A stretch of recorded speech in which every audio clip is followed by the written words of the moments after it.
But he just got in my head, and I'm driving home, and I'm crying because I'm like, I hate this pediatrician, and I hate that we're doing this, and this is like so much pressure. And I bring my daughter out of the car, and I walk up to my door, and my door is covered in ladybugs, like hundreds of ladybugs. And I was like, okay, great. We're good.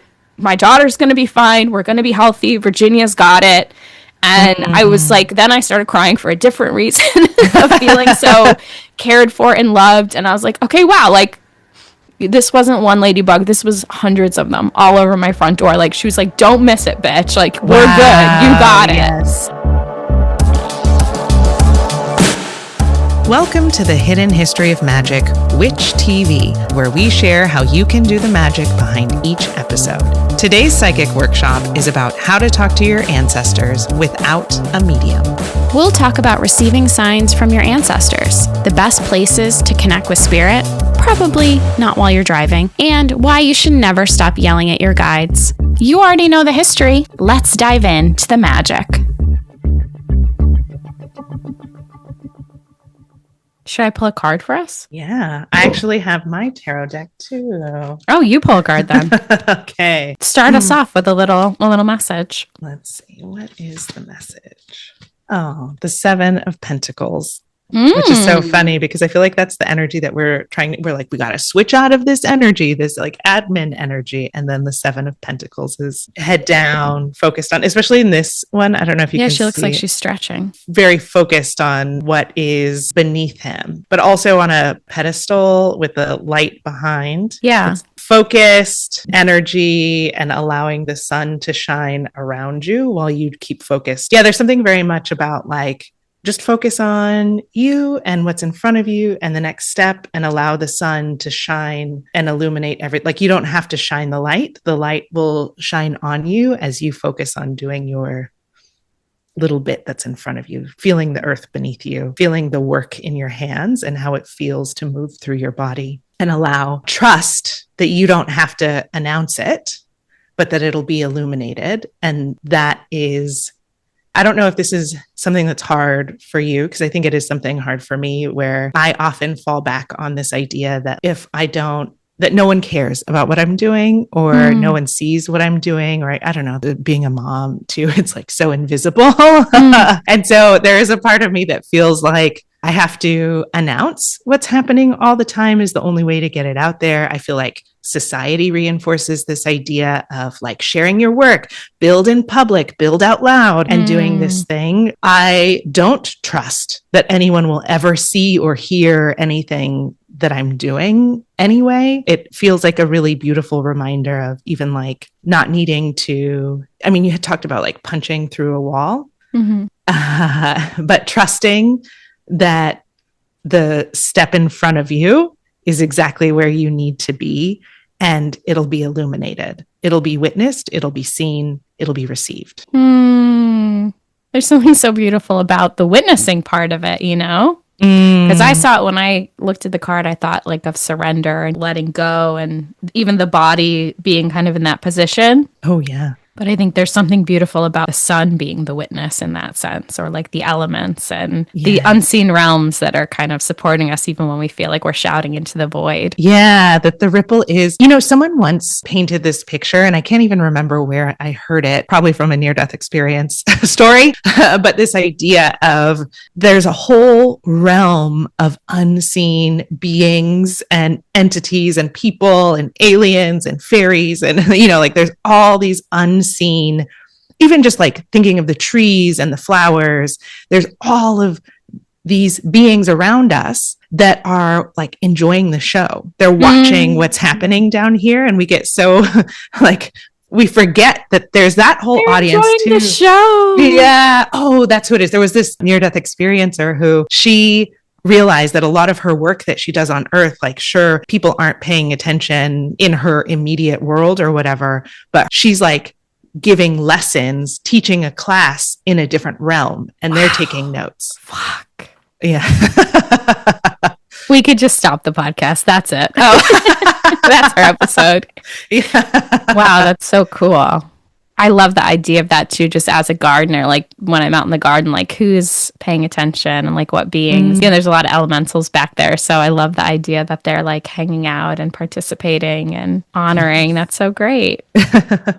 I love it. Well, it kind of leads into our topic today, our episode about really connecting not only to unseen realms, but to ancestors. And how do we really kind of put those feelers out and get connected to our guides or our loved ones through the veil. We did our episode about Queen Victoria, and we learned about her passing of her husband and her relationship to her mediums. But I think oftentimes, being like a human in Western culture, we think we have to get a medium to get access to our loved ones. And really, they're all around us if we open ourselves up, if we open our hearts up to it. So I love this conversation of how to get connected to your ancestors without a medium and sharing some of our tips of how we receive information. And I will also just say, as a medium, I'm constantly, I have intuitive friends like you, and I have a friend Eleanor, and I have another friend Dave. There's always this part of my brain that's like, ask them for validation.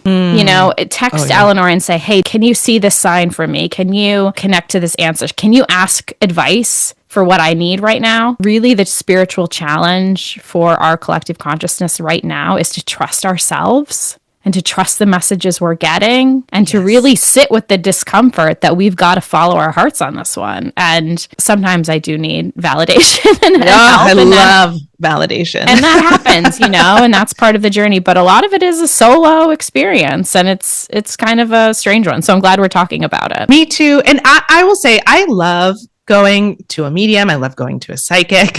It is very helpful, I think, from the perspective of getting confirmation or validation, or, sometimes we just have blind spots because we're so emotionally connected to the outcome. Totally. Like, I need to know that this feather is from my mom because emotionally I need that right now. And so the stakes can sometimes be so high that it creates a blind spot. And also, I think the way that I like to think about mediums and psychics is that it's this permission slip, as Bashar would say, right? It's this permission slip to just believe that communication is happening. And if I believe that this is possible in the first place, then it opens me up in my daily life to go, wait a minute, here's a coin. This must be, I wonder if this is from, and it creates space for that curiosity and just being able to see it. Because I think sometimes too, if we don't know that it exists or that it could be a thing, like we don't even notice, our brain doesn't even see it. I think that's such a good point, because something that I tell my daughters all the time, you have to believe to receive. If you don't think it's going to come, if you don't think it's happening, if you don't think the world is going to provide miracles for you, it's not going to happen. And I think our belief, there's just this really cool study about the most in detailed picture of the cells in our bodies. And some scientists took a picture of our cells, of our smallest cell, and like what it looks like internally. And it looked like a city. That was my first perspective on it. There were like little buildings and little pieces, and it was so intricate. And we've heard, from unreleased CIA documents, released CIA documents, that our beliefs and what we think really magnetizes and really works on a frequency where we attract things. And we don't have the scientific data to back it up yet, because science doesn't want to touch anything telepathic at the moment. But it's such an interesting concept to really think about how our cells are these little cities inside of us, and that they're cultivating and they're curating based on the information we give it.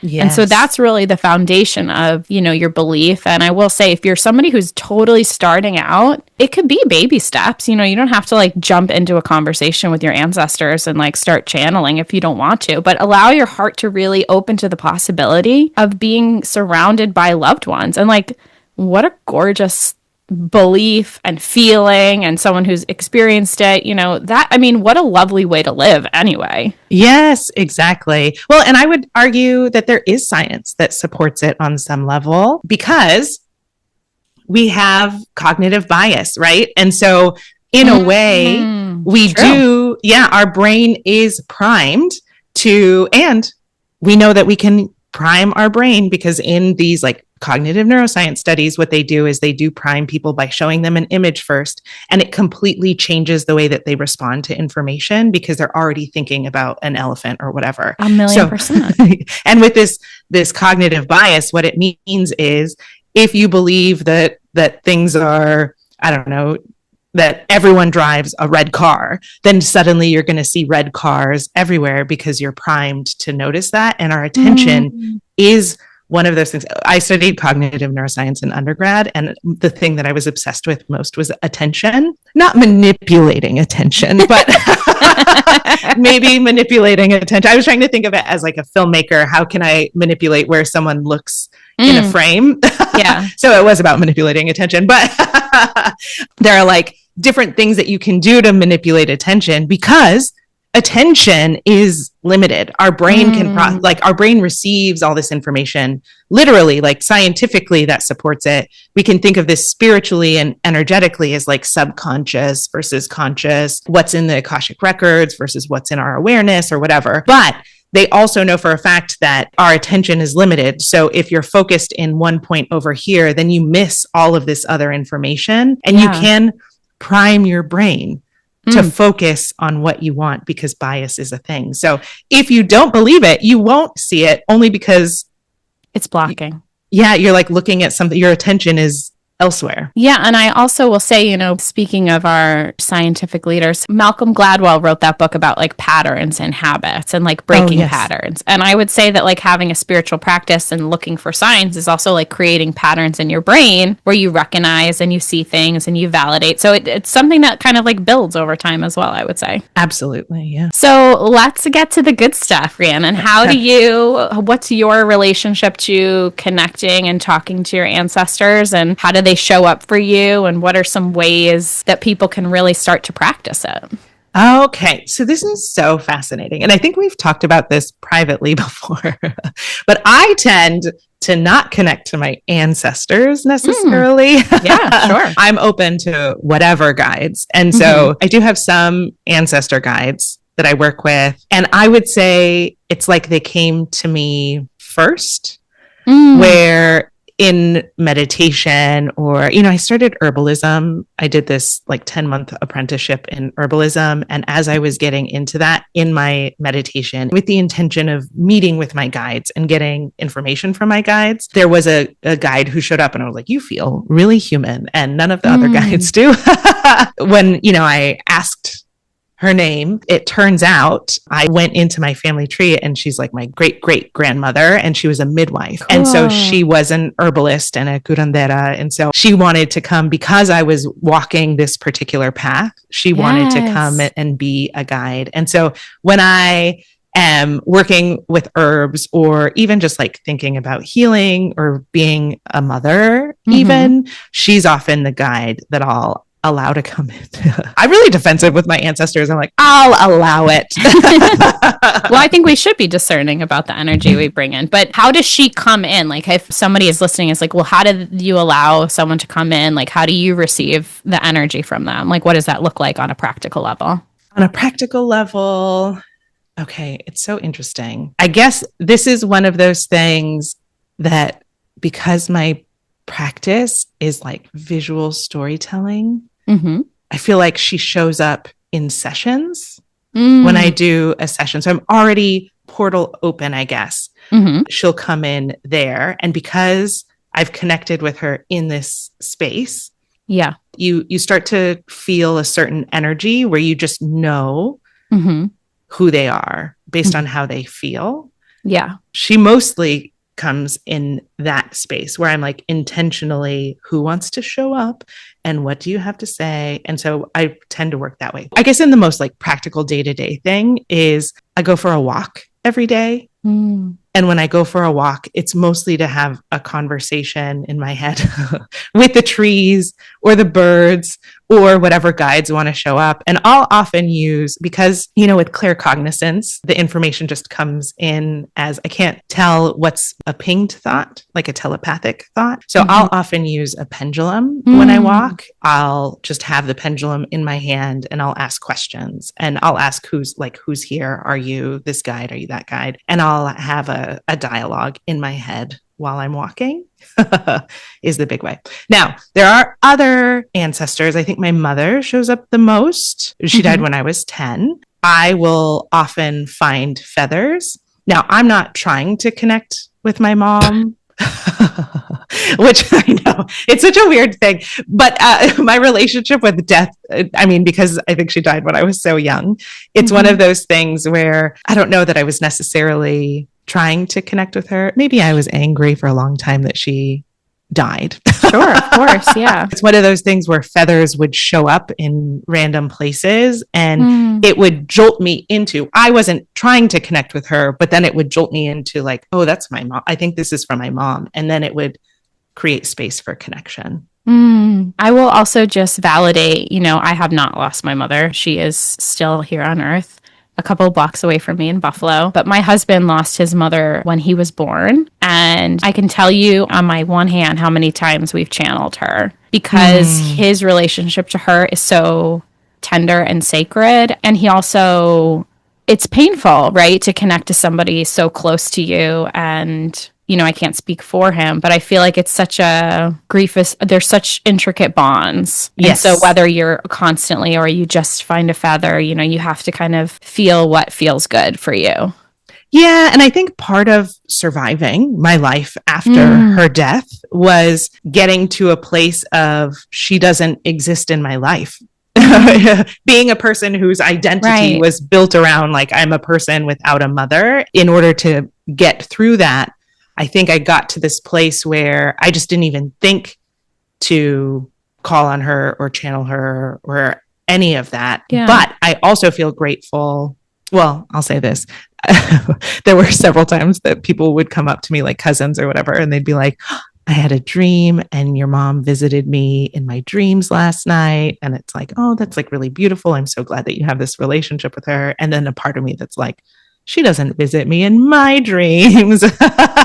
So then it really was like, oh, if you're going to visit them and not me, As a teenager, I was being very bratty about it. But I do feel grateful that there are these signs. And even though it's just a feather, when I see it, there's just that knowing of like, this is from her. Yeah. That I'm glad that even though I had to let the connection go for whatever reason, that she reached out. Absolutely. It's nice to feel guided and supported and looked after in whatever way. And I will also say that, signs are tricky because, again, we have to be heart spaced validated. Like we have to know it. And, oftentimes when I talk to clients, they're like, well, I see this, but I don't know if it's real and da da da da da. And they, signs don't always smack us over the head and like knock us unconscious. Like sometimes the sign is just walking down the street and seeing like a chocolate lab, which was your childhood dog, and feeling that feeling of like, oh, I feel like nostalgic and I have a memory and something emotionally is tingling. The universe, when it begins opening you to signs, is subtle. Yes. Is like testing the waters, is seeing if you're paying attention. And so part of it is just acknowledging like, oh, I see that sign. Thank you. I'd like some more. And see if it keeps showing up and allowing it to kind of to play with that a little bit and to feel it. And I will say from my own experience, signs really, really show up for you when you least expect them but need them the most. And I've had so many instances in my life where, I'm thinking about my husband's mother, Virginia, who we named our daughter after. When we visited the grave for the first time to introduce Virginia to the grave, we saw a ladybug as a family. And so anytime we saw ladybugs, we always say like, hi, Virginia, nice to see you, Virginia. And the ladybugs that have shown up in the most wild places, once in the middle of the winter in the Bronx, we were in her childhood home, actually, in the attic, and the girls were running around. And I remember thinking like, if Virginia was here, she would be so happy to see her grandkids in this attic playing in her old house. And a ladybug showed up and flew around the attic, and I'm freaking out like, oh my God, she's here. Oh, wow. And I run down to get Sal, and then it's gone. So many instances. I have so many great ladybug stories. But starting that relationship of seeing them, acknowledging them, starting the dialogue, starting your own language of signs, if you will, and then allowing it to build and really show up and make you feel emotional. I feel emotional even reflecting on it. I really love that these signs will also, sometimes when you need it, they'll be very clear. Like, I love, you have a story about ladybugs and the door. Yes. You want to share that one? Of course, yeah. So I was with Poppy, my youngest daughter, and Poppy was hospitalized for COVID for 6 days when she was 6 months old. So we were in the hospital because the tube in her throat wasn't developed enough. And then when she got her version of COVID or pneumonia, the doctors still don't know, her throat started to close. So she couldn't breathe. Oh, no. Going to the pediatrician after that experience, and she's fine and healthy now, thank my guides and angels, was really traumatic. Like, every time we went to the pediatrician, like, I would just kind of relive the experience of being the one that had to take her to the pediatrician, the one that had to take her to the hospital. My husband got COVID. He couldn't go, having to deal with all the doctors. So it was a hugely traumatic experience for me, and I could go on about that for another time. But one day we had to go to the pediatrician. I'm all stressed out about it. And her dingbat pediatrician, who I fired so many pediatricians. Oh, good for you. Was basically like, she's not gaining enough weight. She's losing weight. I don't like her weight. He's like going on and on about her weight, but she was such an early walker and so confident in her body that she was running a lot earlier than a lot of kids were. So she was losing kind of her baby fat and like turning into a toddler, like when they, transition. And I knew instinctively as her mother that she was like eating like a horse and is totally fine. Like, this is not something, but he just got in my head, and I'm driving home and I'm crying because I'm like, I hate this pediatrician and I hate that we're doing this. And this is like so much pressure. And I bring my daughter out of the car and I walk up to my door, and my door is covered in ladybugs, like hundreds of ladybugs. And I was like, okay, great. We're good. My daughter's going to be fine. We're going to be healthy. Virginia's got it.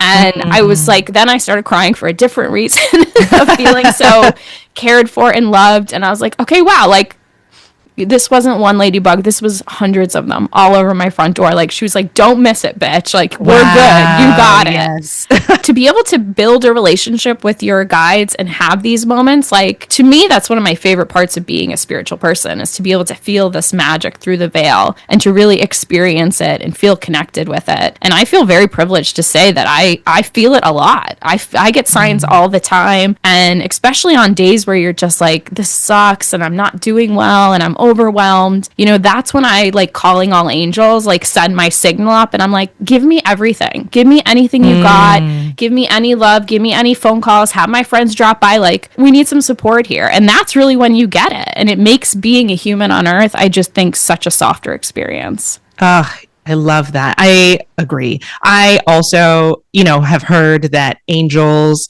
are here. Our guides are here whenever we need them, but they're not allowed to interfere because of free will. And so you do have to ask for help. And so, so I am often like, interfere, please. Interfere. I need something. There's something really beautiful. Thank you for sharing that story. I think it's Thanks for bringing it up. Oh, yeah. Well, and I think that what's really interesting about that, I've had a bad experience about my child's weight too, where it was very threatening because I don't think people understand that when your child is underweight, they start threatening like child protective services. Like, the stakes are so high. Yeah. Like the fat milk. It really is intense. Yeah. Yes. Well, and part of it is my youngest child is in the 99th percentile for height, which is as high as it goes since he was, 6 months old, but also skinny or, like just regular weight for his age.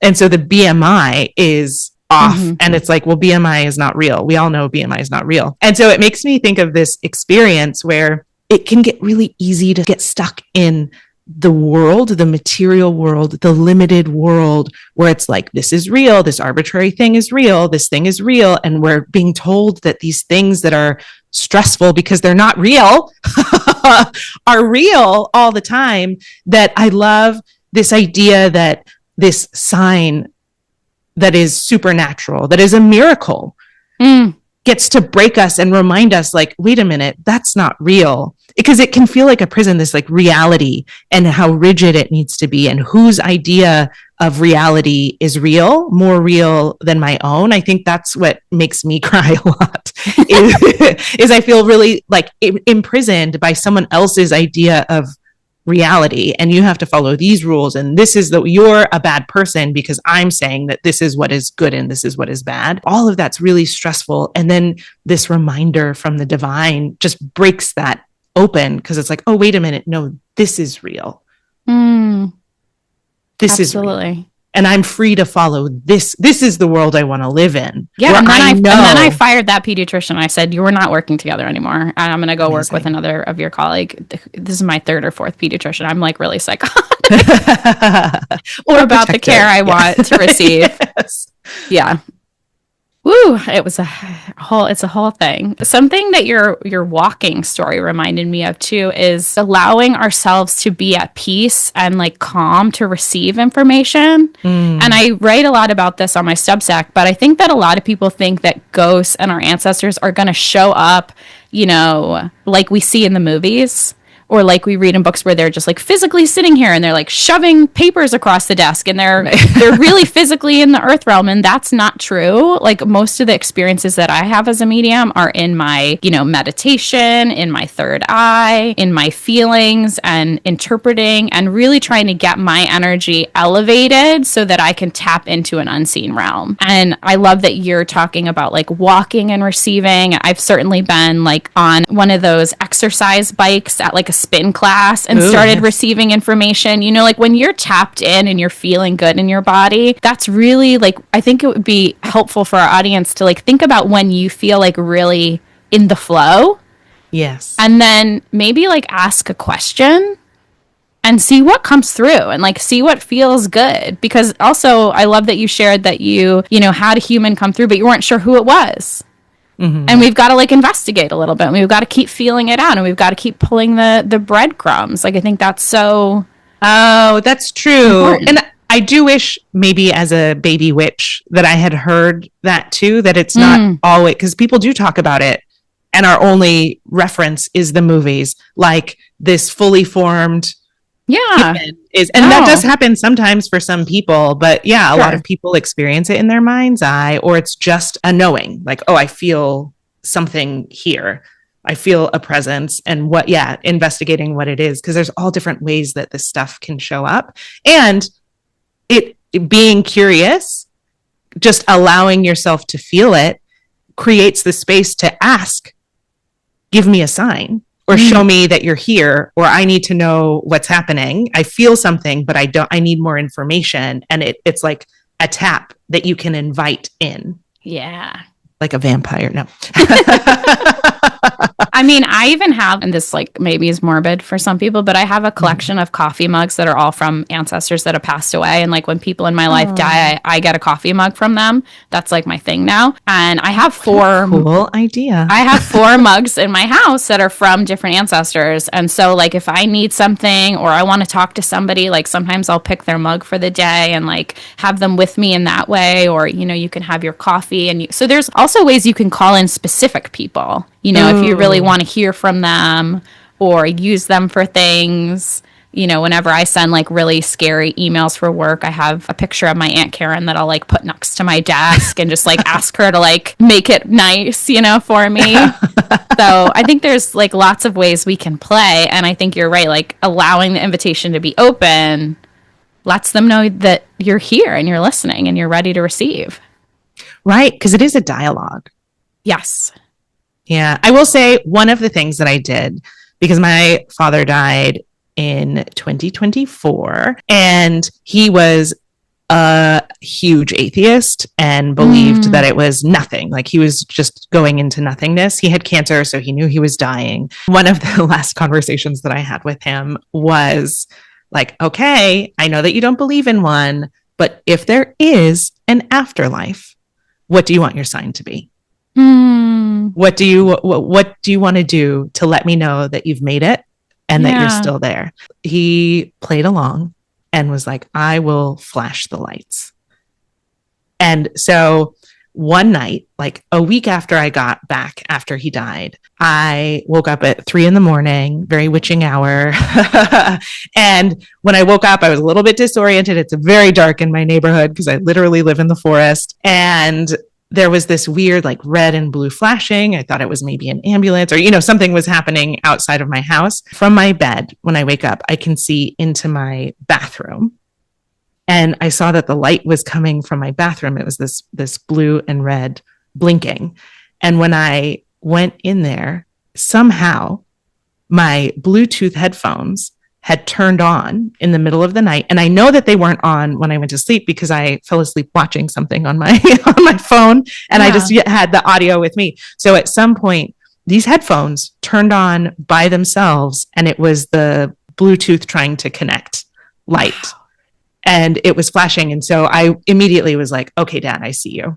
And then I have chills. At the same time, his twin sister. So when he died, he was with his twin, which I think is like the perfect way for him to go. And I'm so glad that they came in together and he got to leave with her too. And she's blind. So it couldn't be flashing lights for her, but she had the same thing with her Bluetooth headphones where it kept beeping.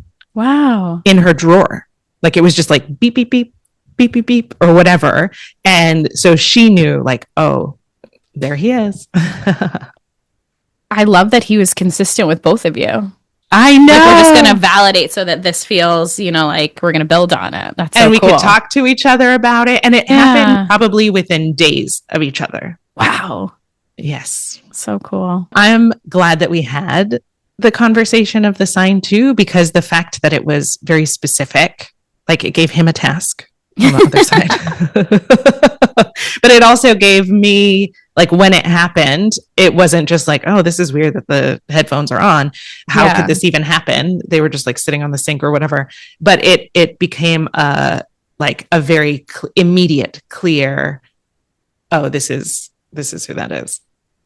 I love that. And I often think about too, and I've done like workshops on how to receive signs and things like that. And something that I recommend to people too, if they don't have like, a specific thing that they're like looking for, is to kind of go through the memories that you have with that person that you really love. And you can even make a list of things like what was their favorite food or what is their favorite movie or song, and like almost write out, the things that remind you of that person, and then be on the lookout for them.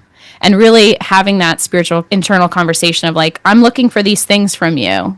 And you could also just pick one if there's like one thing that like zeroes out, or that they loved this one Bruce Springsteen song, and so you have to hear that song. You can call in and invite a sign if you don't have a specific conversation. Yeah, show me a Diet Coke.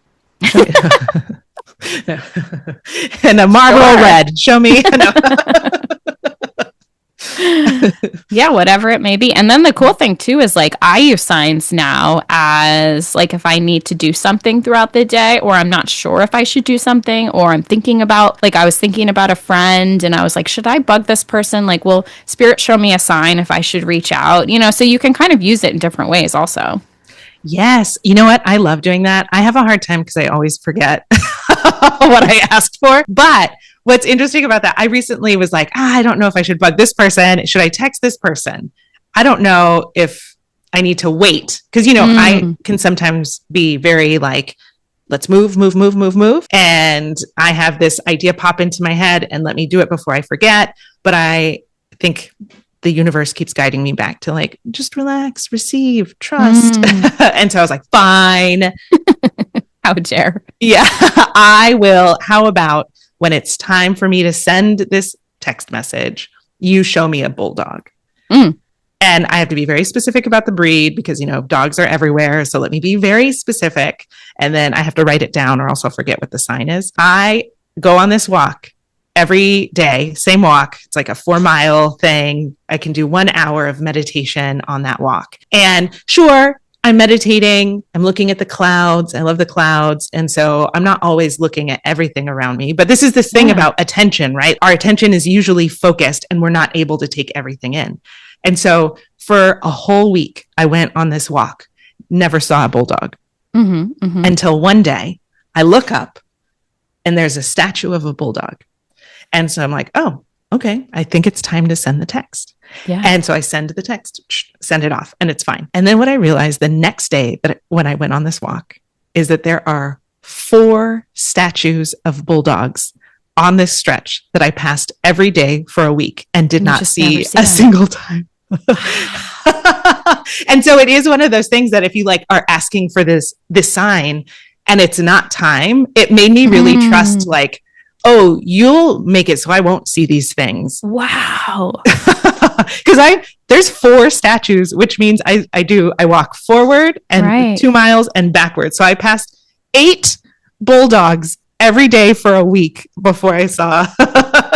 Isn't that wild? But now I guess I do trust it because sometimes I'm like, oh, what if I'm missing it because I'm not paying enough attention? But I think they're going to get to you. Mm-hmm. They're going to find you. Yeah. Ooh, I love it.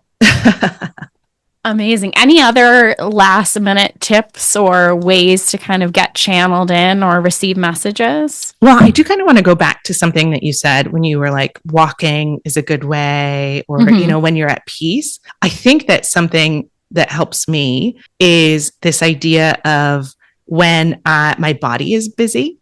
So if I'm doing dishes or in the shower or driving, yes, I feel really open. I love doing meditations when I'm driving and people are like, you're insane. It's so dangerous. Rhiannon, I get so much information driving that I'm like, you guys got to get out of here. Because I'm like, I'm going to murder somebody. But it's your body's doing it. And then the information. I know, but like, I'm like, shouldn't I be paying? Like, I don't know. I'm so scared about it. I know. But I think it's because I'm so focused here. It's like the meditation. Well, it's automatic, right? Your body, we're turning off the part of the brain that has to pay attention because it's like we're going through the motions, muscle memory. Yes. And that opens your other part of your brain to like see what else is going on.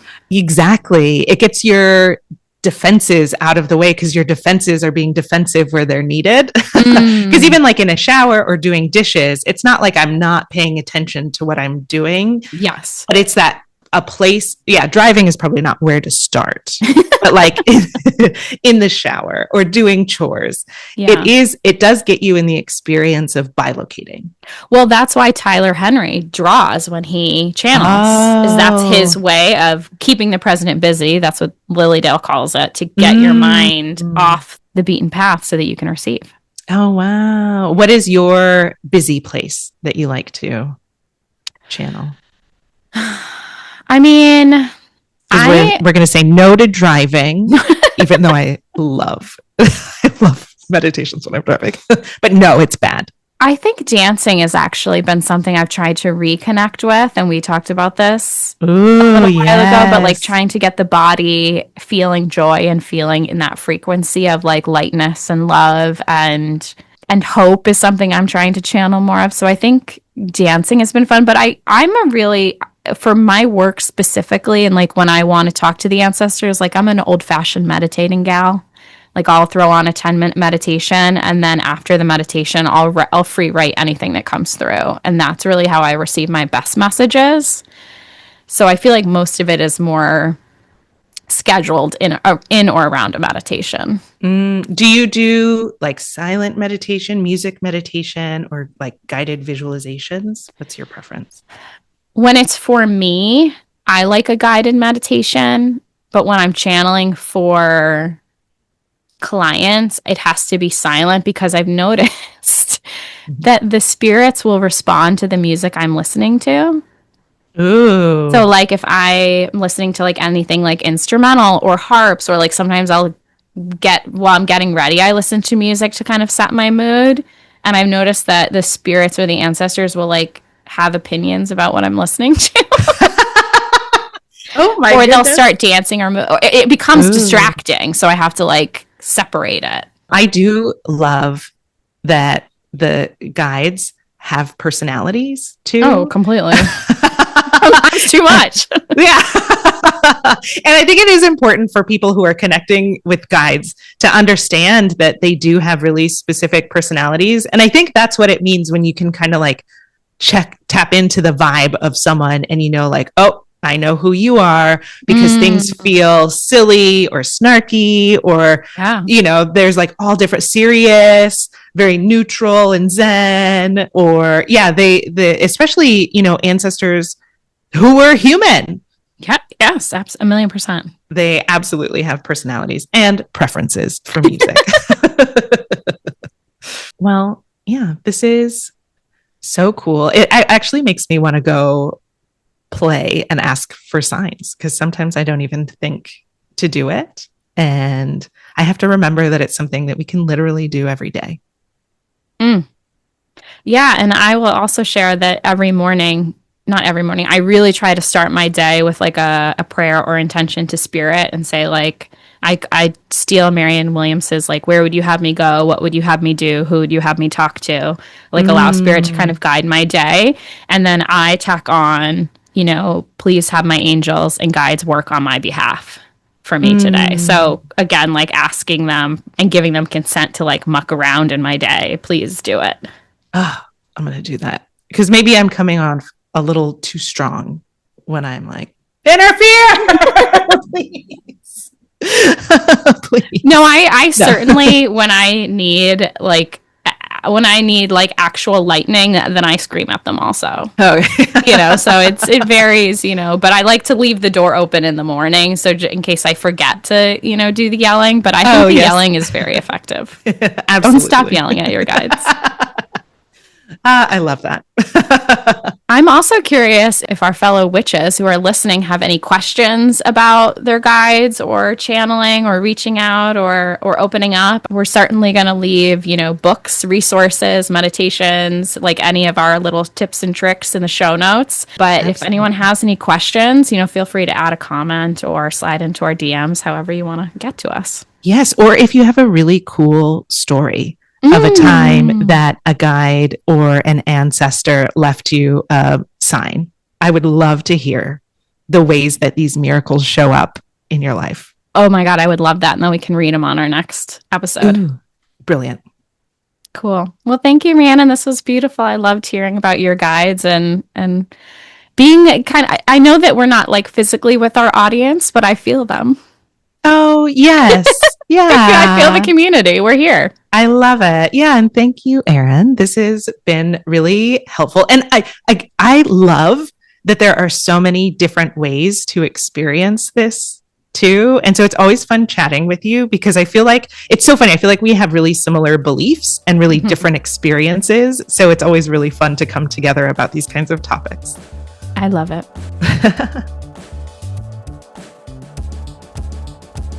Thank you so much for listening to the Hidden History of Magick. If you like the show, please rate and review us on your favorite podcast platform. This show is produced by Rhiannon Hauk and Erin Bagwell. A very special thanks to our patrons who make this podcast possible. To join our coven of gorgeous witches, get bonus episodes, attend live events, and learn real magic inspired by each episode, join us on Patreon. If you would like your own personal reading from Rhiannon or Erin, check out our links in the show notes. Until next time.